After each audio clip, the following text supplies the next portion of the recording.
episode 132 of the Various and Sundry podcast. I'm your host, Matt Harmon, joined live from the Vault Studio on the beautiful campus of Grace College and Theological Seminary by my good friend, my colleague, my co-host, and the man who is currently on his second vacation, John Scott Sloat. I think when this drops, I will be returning. On your way back. On your way back. I think I'll be traveling. Yeah. In flight, perhaps, even. Yeah, maybe. Yeah. Maybe. Yeah, so we actually just finished recording episode 130. Yeah. It feels weird because we just did 130 like 20 minutes ago. Yeah. In our universe. Right. However, we did 131 like Three weeks ago. Probably a month ago by the time this drops, right? Oh, yeah. At least a month. And then this will drop the day as I'm getting back from vacation. Yeah. So it's like, is this like the Marvel multiverse where there's multiple timelines and different versions of ourselves depending on which multiverse we're in? Yeah, we can't use the word Marvel though. So maybe like the Sundryverse. The Sundryverse. Yes. Yeah, maybe. I don't know. I'm very confused. But these are the lengths that we will go to provide this free entertainment for you, the listener. Just wait till I start traveling more regularly. Yeah. Yes, indeed. I'm going to start packing a microphone, and we're going to do this over Zoom. That's well, actually, not Zoom anymore. I think we'll go. We're moving route. to Zencast. Zencastr. Yeah. Oh. But I don't think Zencastr is going to replace the verb Zoom, right? Well, no, not within common parlance. No. Okay. Because I mentioned somebody today, hey, you want to Zoom later this week? As I'm on Facebook and people are like, I thought we were friends already. They're very upset. And I'm like, actually, here's the backstory that you don't know. Yeah. Like, oh, well, let's Zoom later this week and chat and catch up. So you are back now on Facebook. Yeah. I mean, define on Facebook. I have a profile. I am currently adding friends. I am responding to messages. So maybe that's on Facebook. I think by definition, that's on Facebook. Yeah. I have not downloaded the app to my phone. Okay. And I won't. Because? I just don't want it on my phone. Okay.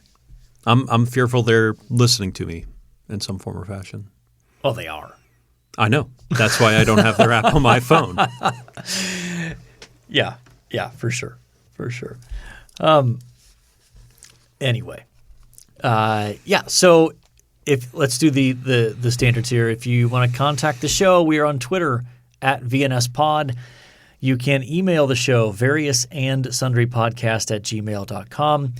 We're on Facebook. We're on YouTube. And speaking of YouTube, we would encourage you to go and check out our interview with Randy Newman from last week. Is that live and up at this point? Yes. Interesting. Yes, this is the episode after. Right. So the video is up and available on YouTube for you to watch, if that would be to your liking. So, this is a weird dynamic to record, like essentially 3 weeks in advance of when this episode actually airs. Mm-hmm.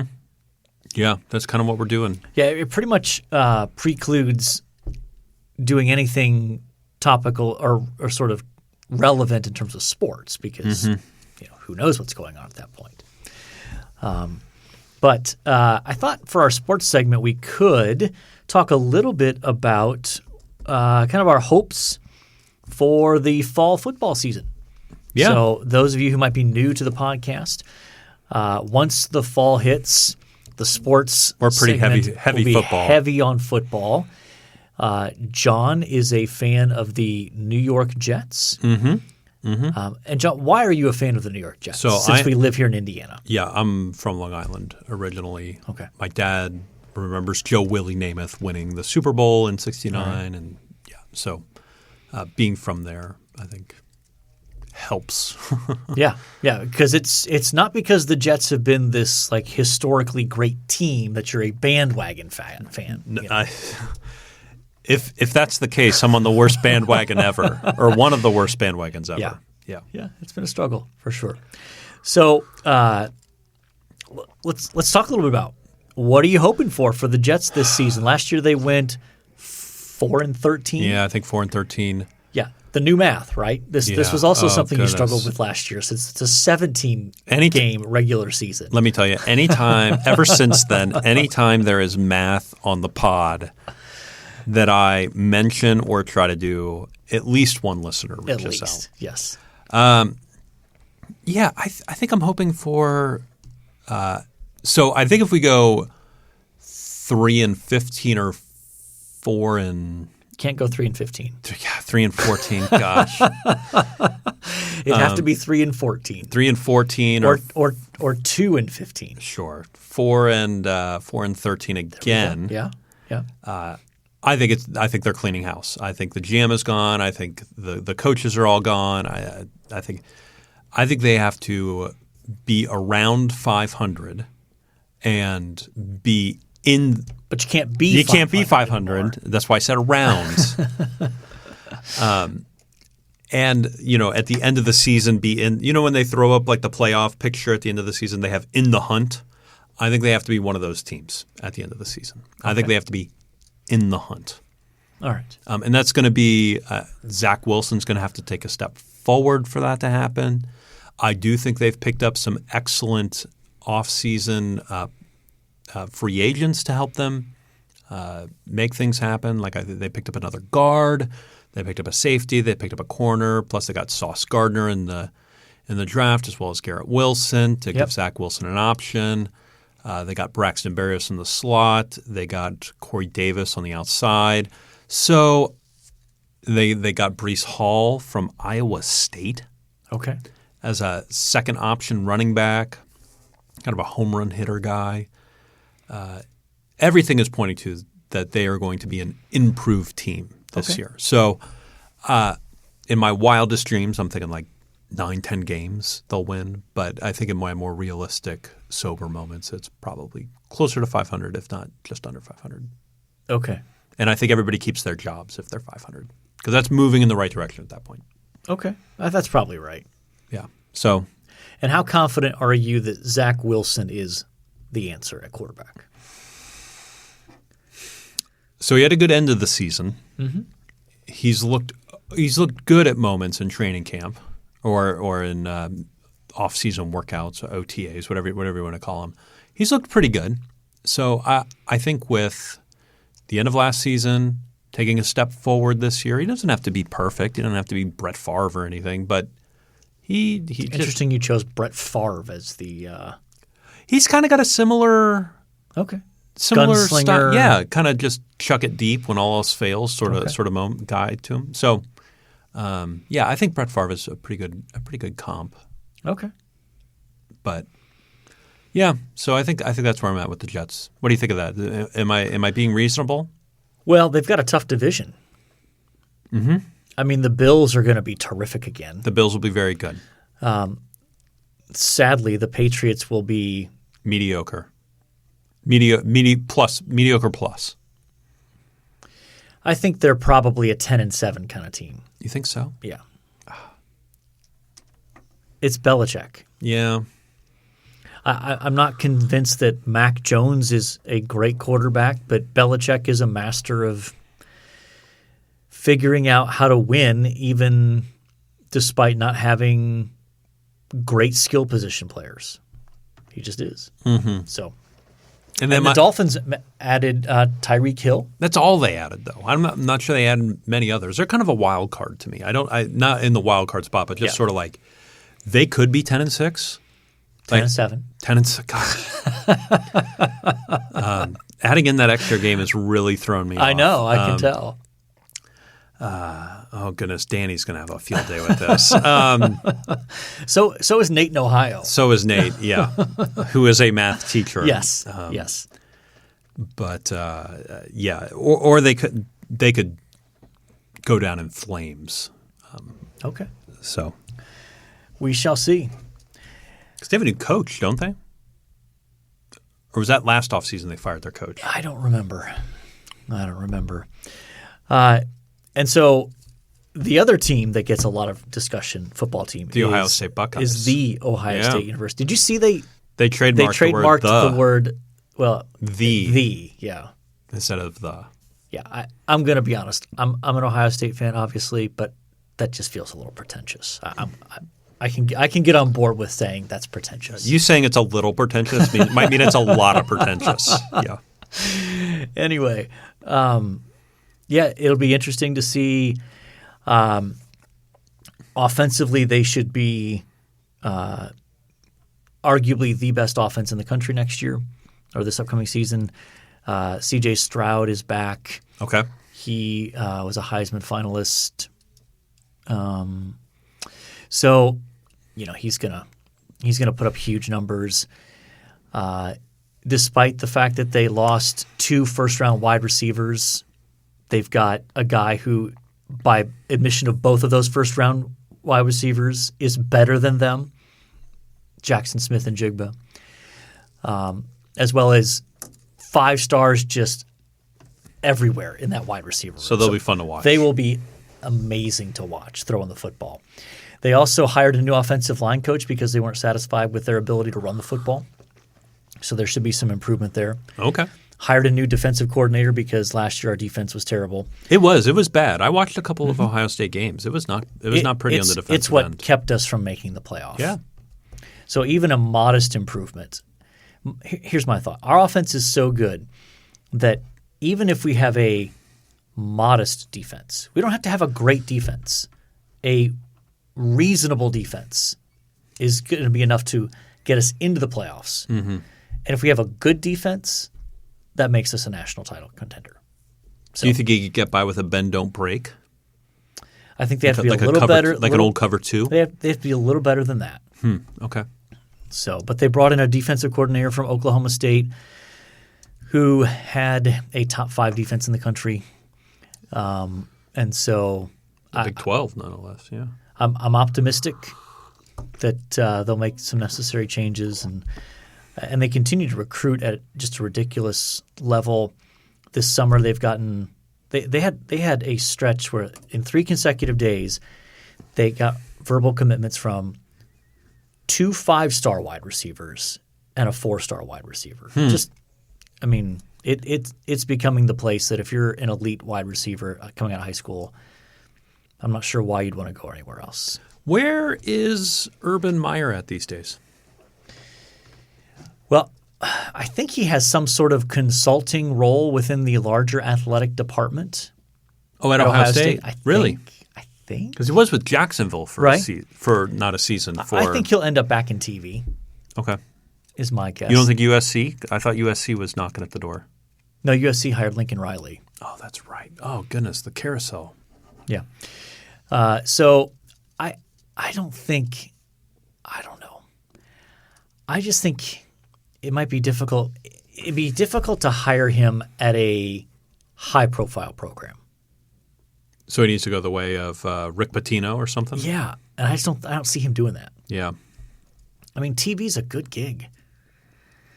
So he took his shot at the NFL. It failed spectacularly.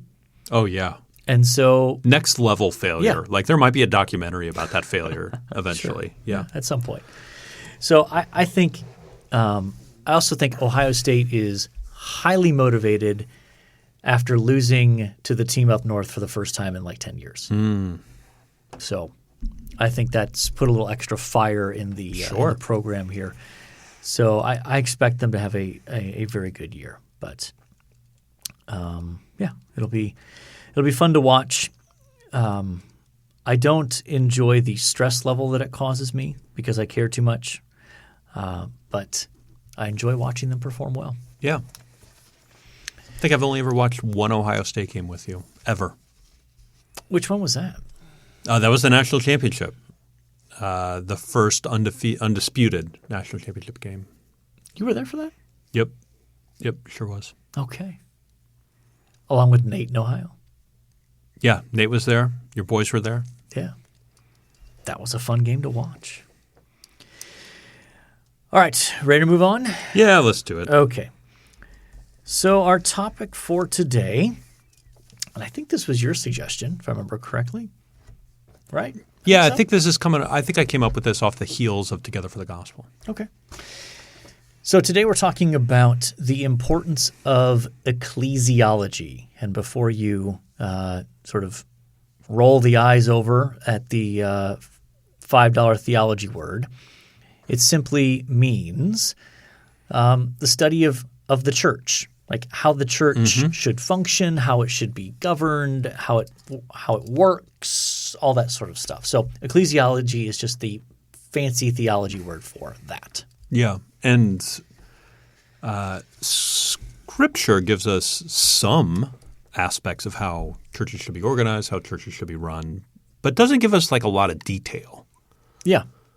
And so we lean a lot on history, a lot on tradition in order to fill in some of those gaps. Yeah, and it's interesting because when you look at what the New Testament actually says, it's not as clear as you might anticipate it being. Mm-hmm. Just if you don't know much about it and you think, oh, well, surely the Bible probably has some parameters, and it does have some parameters, but it's not as specific as you might expect. Mm-hmm. And some of that starts with the fact that you have different terminology. That's not always clear. How do the terms relate to one another?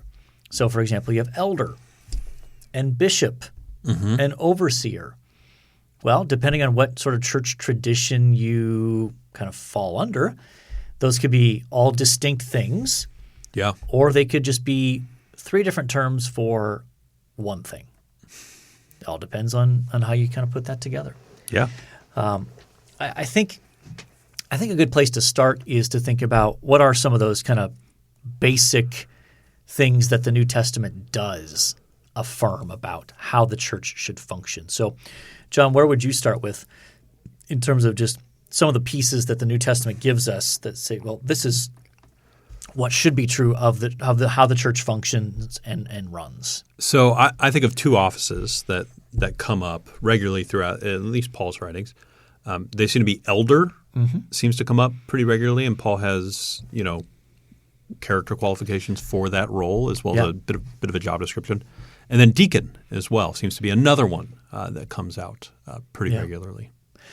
Yeah, and in fact, even in the book of Acts, you see after Paul does what we call his first missionary journey. That's a little misleading. It's not like that's the first time he went on a missionary journey. Sure.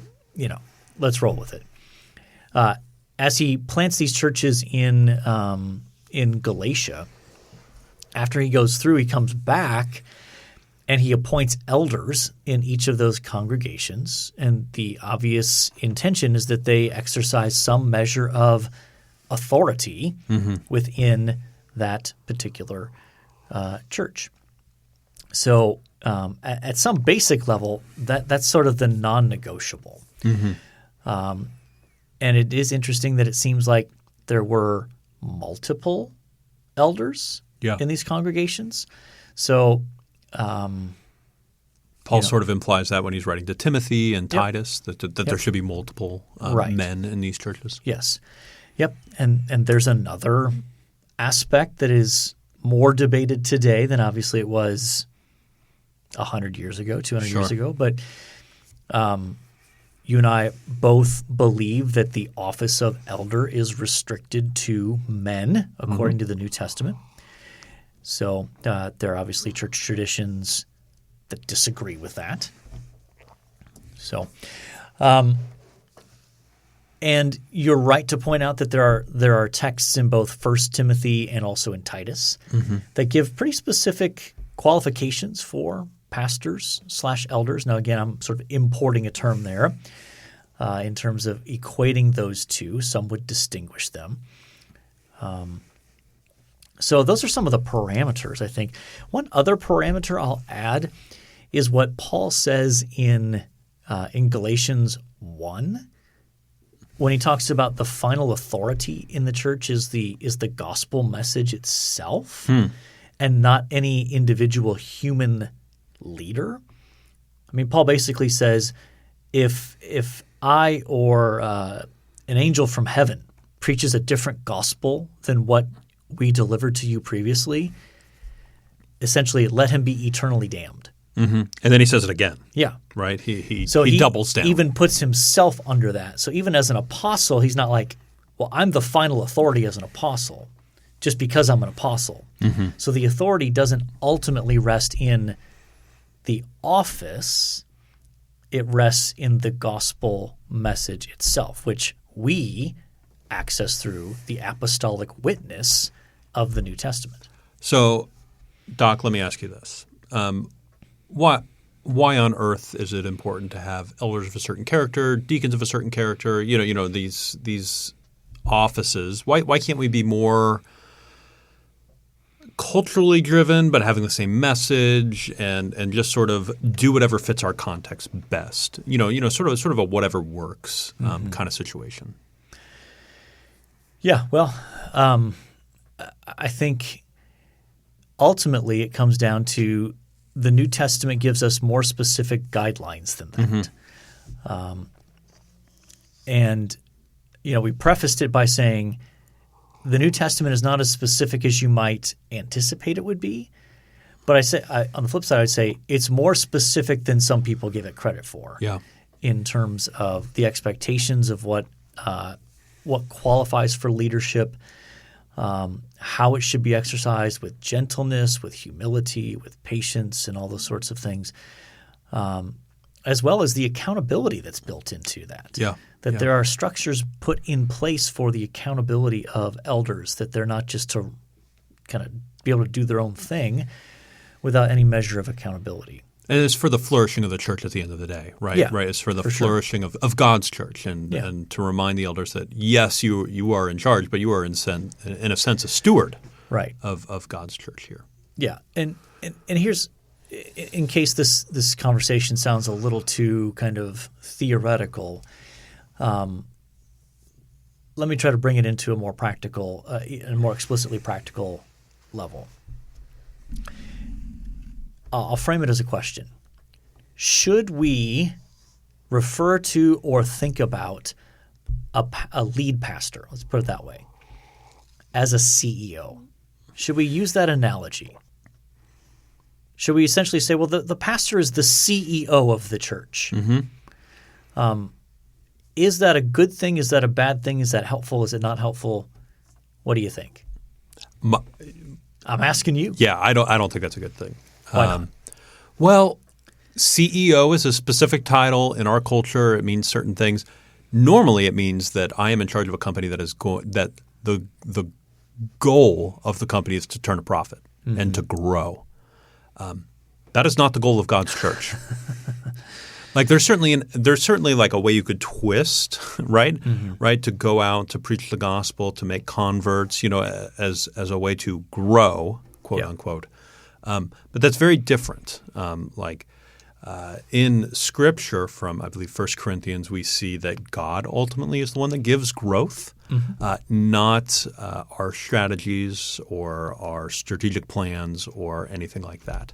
Yeah. That is not what's giving the growth. And that's what I usually think of a CEO doing, and not what a pastor who is meant to be in the care of souls sort of business, causing his people to flourish spiritually. Okay. No, that's good. I agree that any metaphor you use brings with it a set of associations and connotations that you want to be incredibly careful about, which is why I agree that I don't think CEO is a good or helpful kind of metaphor for what the pastor should do or be. Part of why I ask this, I want to bring this up, is I remember reading a book a while ago that was talking about the shepherd motif in Scripture and how pastors are referred to as shepherds. And unpacking it, and doing a wonderful job of unpacking its meaning in biblical times and even just the nuances. And then this author got to the final chapter and basically is like, yeah, but today people really don't know what shepherds are or what they do, so we should be looking for other metaphors that would be more relevant to them in their cultural context. That's funny because when you said CEO, I said, I was thinking to myself, the only the only metaphor I'm comfortable with is really shepherd. Mm-hmm. Yeah. But you hear like maybe coach. That's another one that's popular, or even, a mentor, which it's not to say that even metaphors like that don't say helpful things. Mm-hmm. They do. And you can say, well, yeah, if you understand coaching in a certain way like this, then yeah, that's what a pastor should do. If you think of a coach as someone who needs to know his players in order to get the most out of them and help train them and develop them and help them grow in their abilities. Well, yeah, there's obvious carryover into the spiritual realm. But I just think on this front, it's wiser to stay with the biblical metaphor of shepherd in light of all that communicates in terms of guidance, direction, feeding, caring for, even helping to bind up wounds. Like when you understand what protection, all those sorts of things. Like there's a reason that the Bible uses that metaphor. That we shouldn't be quick to just abandon it. It's like, oh well, people living in urban areas don't understand what shepherds do. Then explain it. Read a book. Yeah. Explain it. So, okay, so something else I wanted to bring up here in the sort of ecclesiology discussion is kind of maybe helping our listeners understand the difference between a more Presbyterian model of church government and a more Baptist or congregational kind of model. Yeah. I'm not sure I can articulate the Presbyterian one super well. So why don't you take a whack at that one, and I can help us a little bit more with the Baptist. Even within Baptist circles, there's a variety of ways to do it. But I mean, again, we're talking big picture. Local mileage may vary. Yeah. But a more Presbyterian model is elders have authority in the local church, and those elders are subject to a presbytery, a council of elders within their region that has oversight of those different churches, and they are answerable to. They have to be ordained through those governing bodies, and so there's no congregational voting. There's no anything like that, and I don't mean that as that's not inherently a criticism. Sure. That's just an observation. It's an observation. Yep. There's no voting in Presbyterian circles. Yeah. Congregational voting. Oh, congregational voting. That's correct. They also tend to have a higher church order. More so Explain what you mean by that. So I mean that when you walk into the service, you get often a bulletin, and in there it has the order of service, and there's going to be some things that you were going to do in that service. You were going to have a prayer of confession, a song of thanksgiving, these things throughout the service. Yeah. So a more structured, more consistently structured, and more. Again, I'm trying to say this as neutrally as possible. A more what's the word I'm looking for here? A more explicitly intentional, consistent structure to the worship service. Yeah. I think that's probably fair. Yeah. Oftentimes including written out prayers that are read. Usually in those contexts more than one scripture reading. Maybe a reading from the Old Testament and a reading from the New Testament, or a reading from the Pentateuch, the Psalms, like multiple scripture readings oftentimes. So a little more structure in that sense, more explicit, intentional structure. Yeah. And Baptists? Ready to do some Baptists? Well, as a general rule, less formal structure, though. A lot of low church, maybe. Yeah, this is the distinction between high church and low church. High church tends to be a lot more explicit structure, more liturgical in we print out here's the order of service and we have corporate readings and corporate prayers and things like that. And in some contexts, that liturgy is dictated by higher levels of authority within that denomination. Mm-hmm. So there's a lectionary where every church in this denomination, on this given Sunday, everyone is supposed to read out of these texts and preach out of these texts. And then you have the Baptists. Yeah. I think who tend to be very low church. Very low church. I think autonomy might be the best word to describe them. Yeah, I think that's true. They're sort of oftentimes on their own. Yeah, so even within the largest Protestant denomination in the world right now, the Southern Baptists. Yeah. Each individual church is still autonomous. Mm-hmm. In that the denomination cannot explicitly dictate, you must do this. Mm-hmm.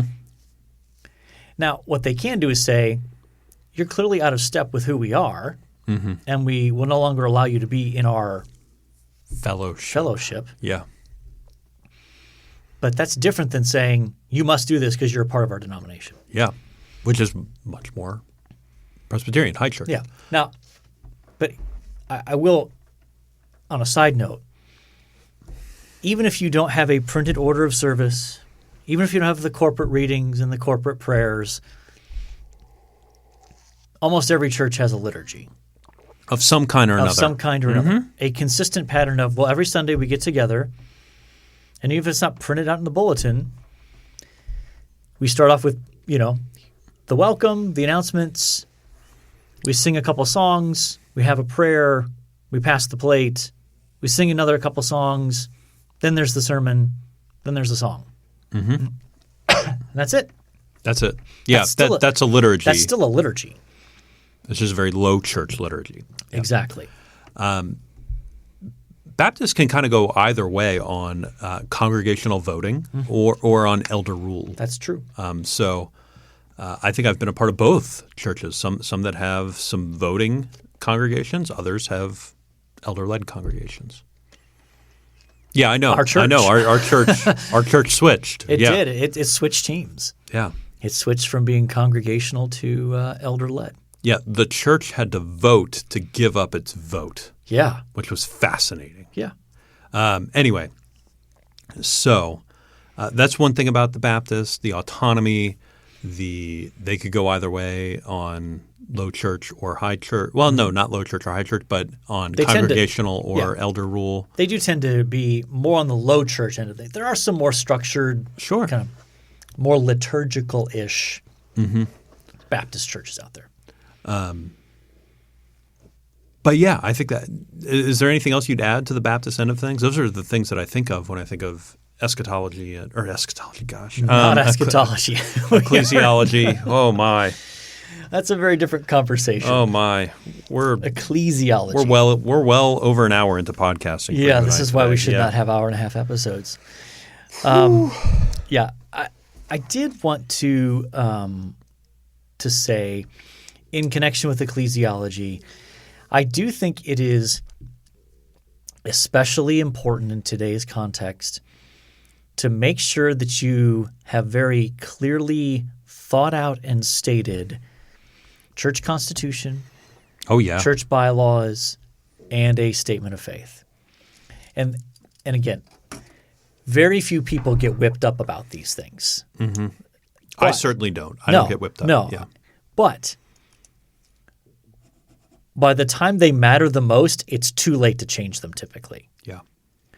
And so especially in a context today where the culture continues to press harder and harder against traditional Christian beliefs, it is essential for a church to have clearly stated statement of faith, constitution, bylaws, to protect themselves from unnecessary difficulties in the legal realm, as well as internally.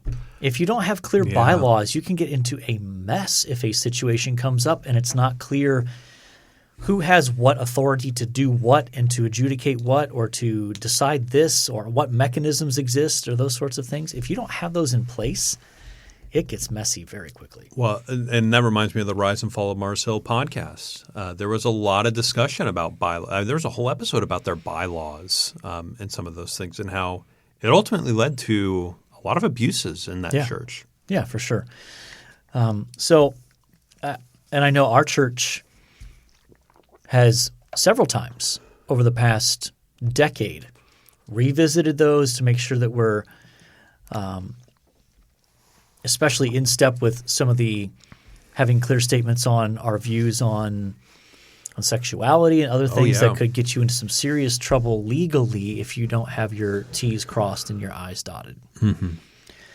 Instead of your T's dotted and your I's crossed. You don't want to dot your T's, and you definitely want to cross your I's. Yeah. Any recommendations on resources there, Doc? Well, the two that came to mind as I was thinking about this are really it's I find the materials that 9 Marks produces super helpful. Yeah, they care a lot about this from a Baptist perspective, they do. Yep. which tends to be our perspective. Yep. So, the classic book, 9 Marks of a Healthy Church, I think it's in its 4th edition. And then a follow-up. And it keeps changing the 9 Marks. Have you noticed that? Yeah. And then How to Build a Healthy Church, which used to be called The Deliberate Church, sort of a follow-up on The Healthy Church. Both of those by Mark Dever. The second one was also co-authored by Paul Alexander. We have a student interning with him this summer. We do.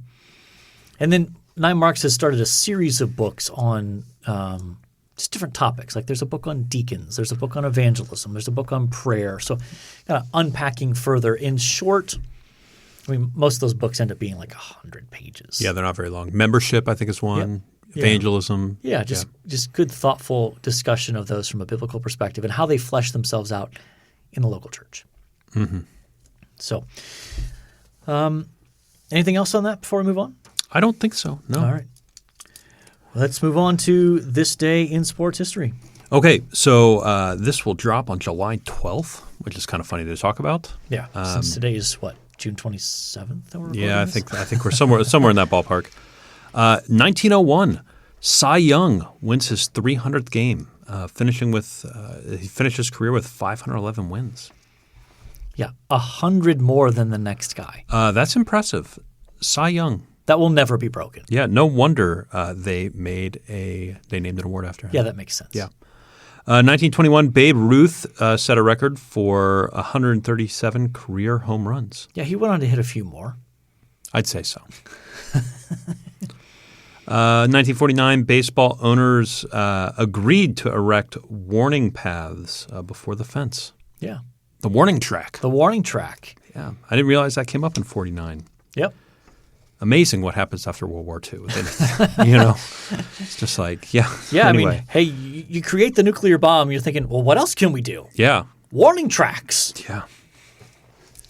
1979, Disco Demolition Night. Have you ever heard the story of this? Oh, yes. It's hysterical. It's fabulous. At Comiskey Park, fans go to destroy disco records and cause the White Sox to forfeit the second game of a doubleheader to the Detroit Tigers. Yeah. Because of the chaos that ensued. Well, they started throwing them onto the field. Yeah, bad idea. Yeah, there's got to be a YouTube video out there of that. My other favorite one is Nickel Beer Night in Cleveland.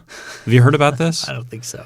Yeah, so there was a bench-clearing brawl in Texas between the Cleveland baseball team at the time, the Indians, and the Texas Rangers, and they got a fisticuff sort of a deal. And Cleveland was upset about some of the things the Rangers players said to the press. So the Indians hosted, I believe it was Nickel or Dime Beer Night. And I think the game made it to about the third inning before fans were in the field fighting Rangers players. Yeah. So. Yeah. What do you like here? There's one more on the back. Oh, there's one more on the back of the page. Oh, my bad. 2015, Wimbledon men's tennis.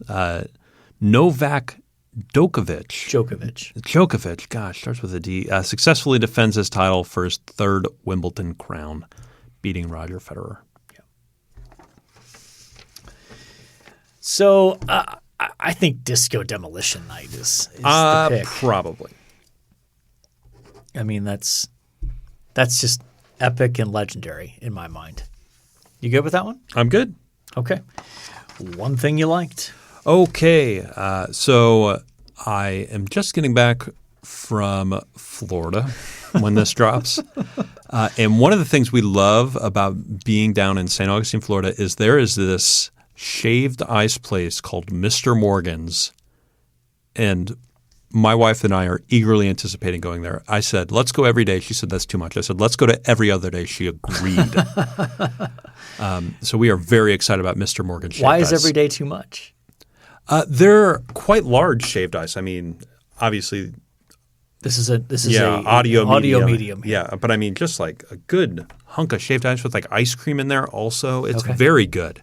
I'll send you some photos. And you can't split that? Do you split that? No, heck no. That's mine. Okay. All right. How about you, Doc? I guess the sharing portion of the premarital counseling didn't quite land all the way. All right. We share some things, but some things are sacred. Okay. So I recently watched the 30 for 30 called Shark. It's about Greg Norman. Have you seen this one? I have not.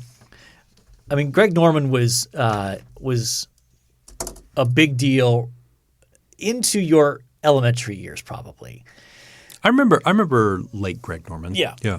And so he, fabulous golfer, but he came to be known for a couple of epic collapses / chokes at major tournaments that partially defined his career. That's sad. And so they interview him about that, and they show a couple of two of them he ends up losing on guys chipping in from like the bunker or like 40 feet away when he's basically in position to 2-putt and win, and they chip in to beat him. So just interesting to hear him talk about that, and then hear fellow competitors like Nick Faldo was his big nemesis. Like they went back and forth, the Aussie against the Brit. So that's the era of golf before Tiger. Yeah, because the last time that Greg Norman kind of like had one of those choke moments was 1996. And Tiger's first Masters was 97. Okay. So that's sort of like that's when in one sense the modern what I would call almost the modern era of golf started. Yeah, there is a switch there in 97, isn't there? Because he came out and won the Masters by like what, 10 strokes? Yeah, something wild absurd, like that. Yeah. Yeah. So I think it was just very interesting, very well done, and interesting to see an athlete reflect on his shortcomings, while at the same time he seems to be, at least if what he said was accurate, seems to be at a reasonably good place about kind of dealing with that and living with that. Yeah. Okay. All right. We have talked our hopes for our football teams this fall. We have talked about ecclesiology. We have talked about Disco Demolition Night. We have talked about shaved ice that John won't share with his wife. I'll get her own. And we have talked about a 30 for 30. So I think by definition we have covered our various and sundry topics. So all that's left to say is until next time, the Lord bless y'all real good. Later.